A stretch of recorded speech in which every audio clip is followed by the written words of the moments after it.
Улуттун негизги дөөлөтү болгон Манастын уулу Семетей тууралуу тасманын тартылышын көпчүлүк башкача элестетсе керек. Мисалы, мамлекеттин тыкыр көзөмөлү астында чоң каражат жана чоң жоопкерчилик менен профессионал элдин ишенимине татыган топ тарабынан тартылышы жана элге тартууланышы зарыл эле. Бирок манасчылар менен кеңешилбей, коомчулук менен эсептешпей эле Семетей тууралуу кино тасма тартылып баштаптыр.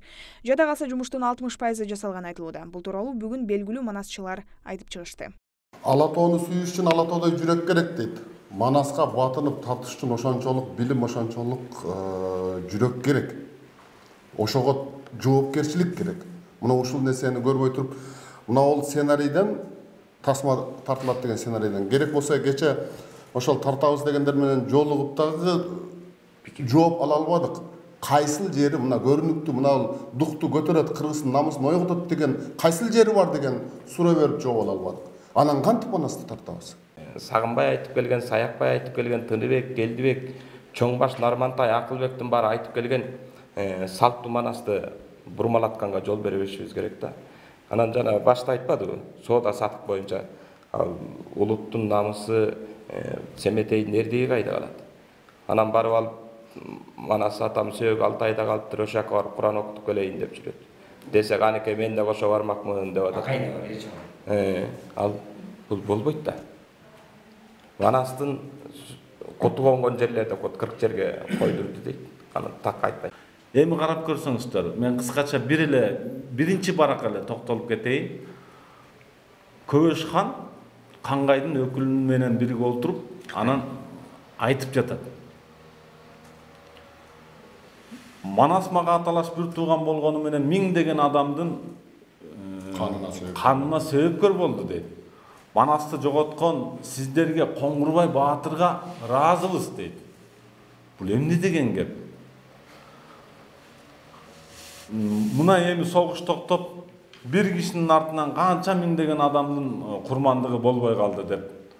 Көбөш хан Кангайдын өкүлүнө айтып жатат, Кытайдын өкүлүнө. Бул эң мындай бир акылга сыйбай турган нерсе. Мынтип бурмалоого, мынтип кошумчалоого эч кимдин акысы жок.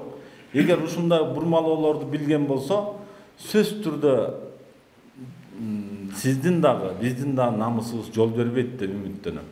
Көбөш айтып атат, кана кыздарды киргизгиле, кечки конокко кыздарды даярдагыла, селкилдеген жаш селкилерди чубап кирет деп.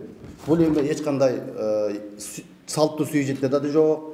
Чийип монтип эмгек кылып биз күндөп түндөп биз манасчылар сөз баккан кишилербиз, ар бир сөзгө чейин, уңгу мүчөсүнө чейин маани беребиз. Анан бул сюжетке да дал келбейт. Жалы Садыковдун ошол эле пьесасына да туура келбейт. Эч кандай бир мындай акылга сыйбаган, улуттун намысын түшүргөн тескерисинче. Ушундай бир жагымсыз нерселерден улам биз бүгүнкү ушул жерде айтып калууга, баягы сөздүн кезеги келгенде сөз атасы өлөт дейт. Айтып калууга биз милдеттүү болдук. Манас катары биздин укугубуз бар. Ошондук үчүн туура түшүнөт деп кабыл алабыз. Кайсы каражатка тартылып жатат деген суроо жаралат. Фильм Кытай Республикасынын бир алкак бир жол деген эл аралык долбоорунун алкагында каржыланганы маалымдалды. Тартып жаткан топтун манасчыларга билдиргенине караганда, кошумча дагы $300,000 тегерегиндеги каражат жеке бизнесмендердин Кыргызстандын президентинин кийлигишүүсү менен карызга алынган.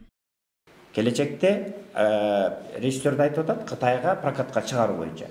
Ырыс кем айтып аткан коркунуч ушул жерде. Эгер Кыргызстандын өзүндө көрсөтпөсө деле буну тартып алып туруп чет элге чыгара турган болсо, анда кыргызды анык тетири жагынан Манасы эмес, Семетей эмес, бардык бүтүндөй баалуулуктарыбызга, улуттун наркына, каадасына шек келе тургандай одоно маселелер жаралат. Продюсер Акай Кине Россия деп турат.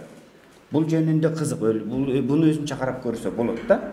Анан кызыгы сценарий Астана, Москвада жазылып атат да.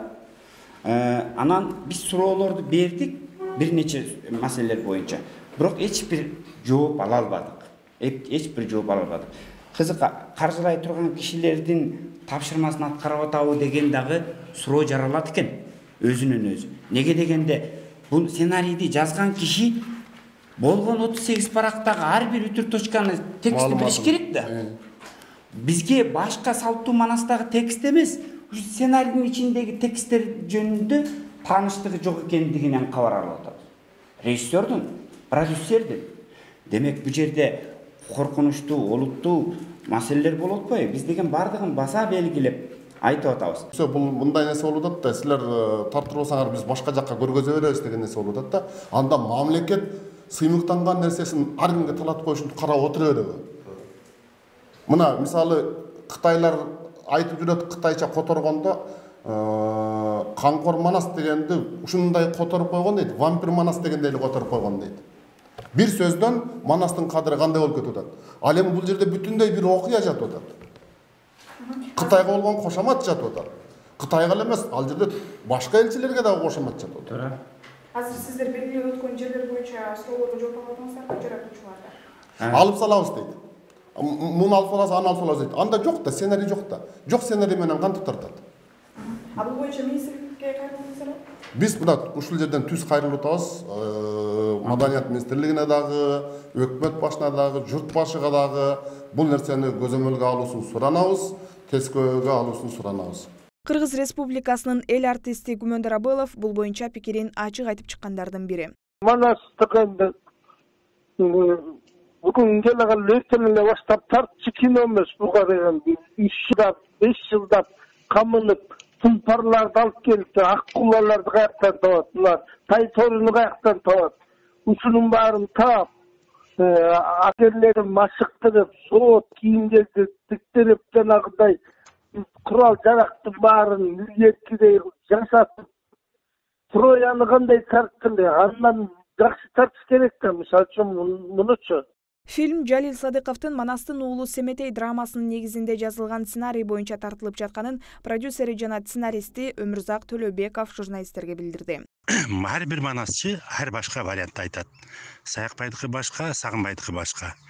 Ошондо Ашым Жакпеков прозага айлантып атып, азыркы заманга ылайыктап бир топ өзгөрүүгө киргизип айткан. Мен да манасчымын, өзгөртүүгө укугум бар деп. Демек, мен дагы сценарист катары, тем более киного айлантып атканда, эл аралык көрүүчүлөргө арналып аткандан кийин өзгөртүүгө укугум бар деп эсептеп, мен кошумча алымчаларды киргизгем.